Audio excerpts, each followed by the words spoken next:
Rafitra tsy azo hidivirana amin'ny fampandrosoana ny tontolo ambanivohitra, indrindra amin'ny famokarana tantanam-pianakaviana, ary mitondra fanatsarana ny fifandraisana amin'ny samy mpiantsehatra izay misehatra amin'ny tontolo ambanivohitra ny tranoben'ny tantsaha-mpamokatra malagasy.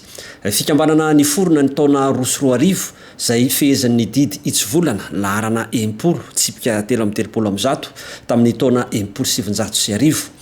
Manatanteraka fivoriam-be mandritra ny 2 andro ny 13 sy 14 aogositra 1324 eny amin'ny ivitoeram-piofanana Kfama GR Nansana ireo mpikambana ao anatin'ny filankevi-pitantanana nasionaly ary regionaly manerana ny faritra 13. Ny votoatiny tena iaonana eto zany dia koa satria ny tranobe tantsaha-mpamokatra nasionaly dia mbola mipetraka amina association izy teo hatramin'izao.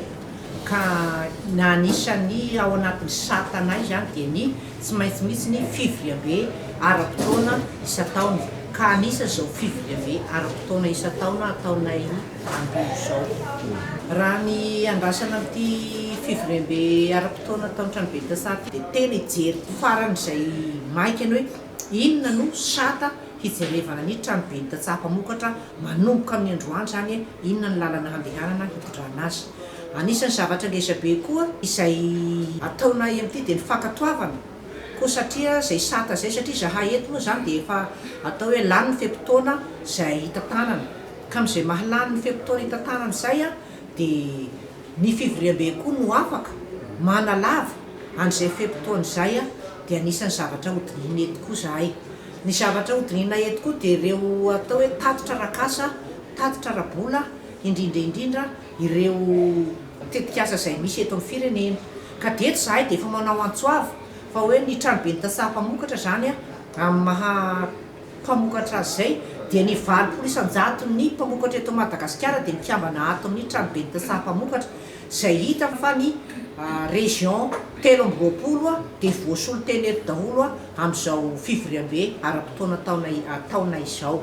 Ny mpiara-miombinatoka teto anivon'ny tranobe ny tantsaha-mpamokatra moa zany izay tena ataontsika hoe ngezabe izay tena tsy misaraka aminay tsy mpiara-miombinatoka izy zany fa mpiahy anay dia ny ministerany fambolena sy ny fiompiana ary ny jony.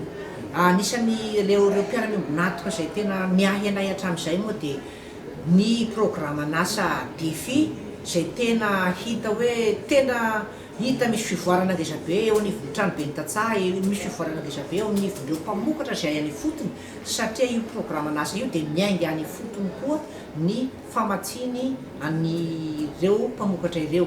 Anisan'ny mpiara-miombinatoka koa miaraka amin'ny tranobe ny tantsaha-mpamokatra dia ny FFF FAO izay misahana amin'ny fiovany toetrandro eto amin'ny firenena izay anisan'ny olana misy izay tsy maintsy ataontsika izay ahafahantsika hoe ahoana ny hiadeny amin'izay fiovany toetrandro izay. Manana ny iraka mazava tanterahana eo amin'ny fampandrosoana ny famokarana ny tranobe ny tantsaha-mpamokatra.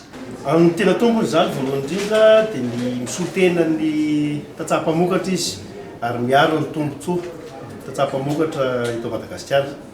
Ny faharoa zany dia mametolo-draharaha izay miainga avy amin'ny filan'ny mpamokatra avy amin'ny fotony dia ny fametrahana n'ireo CGAF zany na ireo conseil de gestion mpanolo-kevitra ara-pamokarana any fotony zany mametraka an'ireo teknisianina ireo zany ahafahana miara-dalana amin'ny tantsaha-mpamokatra eto Madagasikara.